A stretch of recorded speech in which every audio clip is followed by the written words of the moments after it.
Hello mga ka-info! Dito sa May Info Basket, talakayin natin ang tungkol sa mga sariling paraan ng mapanagutang pagtugon sa iba't ibang emosyon ng kapwa. Mahalagang maipakita ang pagiging mapagpasensya sa pamamagitan ng pagninilay sa kahihinatnan ng kilos na dulot ng emosyon.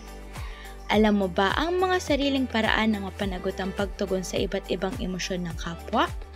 Naisasakilos mo ba ang mga ito? Ano ang dapat gawin kung ang iyong kapwa ay nagagalit, nalulungkot o nangangamba? Tara, pag-aralan natin. Empatiya. Isaalang-alang ang damdamin ng iba. Isipin kung ano ang iyong magiging pakiramdam kung ikaw ang nasa kalagayan ng kapwa. Sa ganito, maunawaan mo ang perspektiba ng kapwa at magiging bukas ka sa kanyang emosyon. Magalang na pagtatanong. Kung kailangan, magtanong ng mga clarifying na katanungan upang lubos na maunawaan ang pinagdadaanan ng kapwa. Ang pagtatanong ay nagpapakita ng interest at concern sa kanyang kalagayan.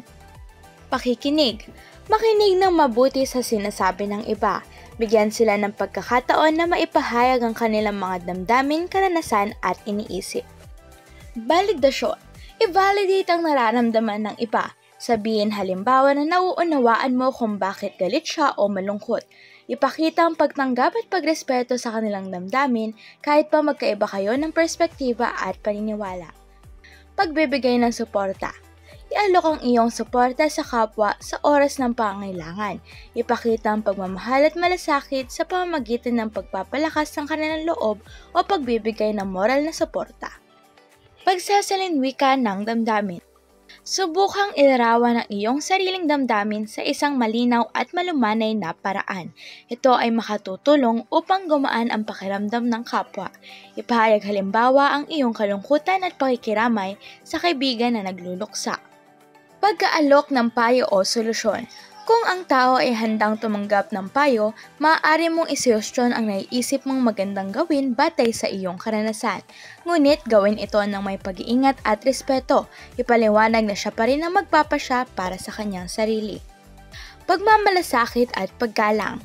Ipakita ang malasakit sa pamamagitan ng mabuting asal at pakikitungo sa kapwa ng maayos. Ano man ang kanyang pinapakitang emosyon, tratuhin pa rin siyang bilang tao na may dignidad. Paghingi ng paumanhin at pagsisikap na magbago kung kinakailangan. Kung ikaw ang dahilan kung bakit nagalit o nalungkot ang iyong kapwa, matutong mag-sorry ng taos sa puso. Kung mayroong maling nagawa, maging handa kang humingi ng paumanhin at magbago sa ugali kung kinakailangan. Pagbibigay ng espasyo. Maaaring kinakailangan ng ibang tao ng espasyo para maayos na maproseso ang kanilang mga emosyon.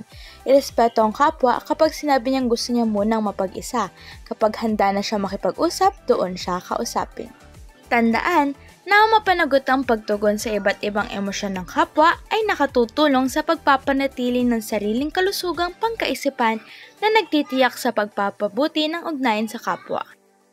Ngayon, subukan naman nating sagutan ng maikling quiz ukol sa paksang pinag-aralan. 1. Ano ang layunin ng pagsasalinwika ng damdamin?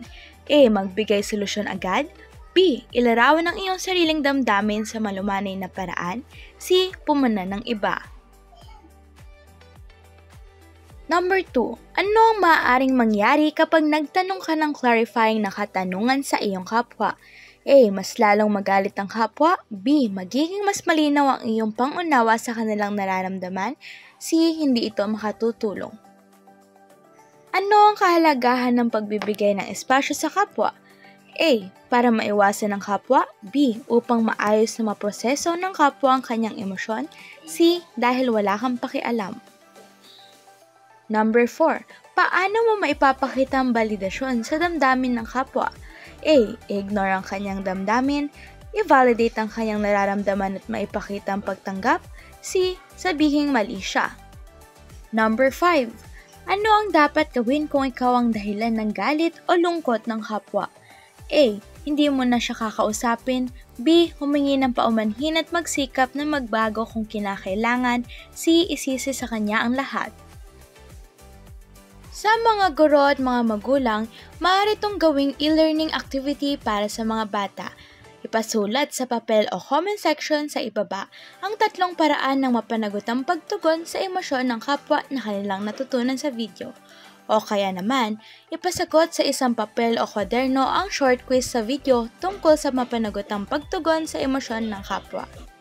Maraming salamat sa pagtutok! Kung gusto nyo ng iba pang mga informative na videos, huwag kalimutang mag-subscribe sa ating channel at pindutin ang notification bell para lagi kayong updated. Hanggang sa susunod na pagkakataon, ito ang My Info Basket. Nagpapaalala na masaya kung natututo tayo ng sama-sama.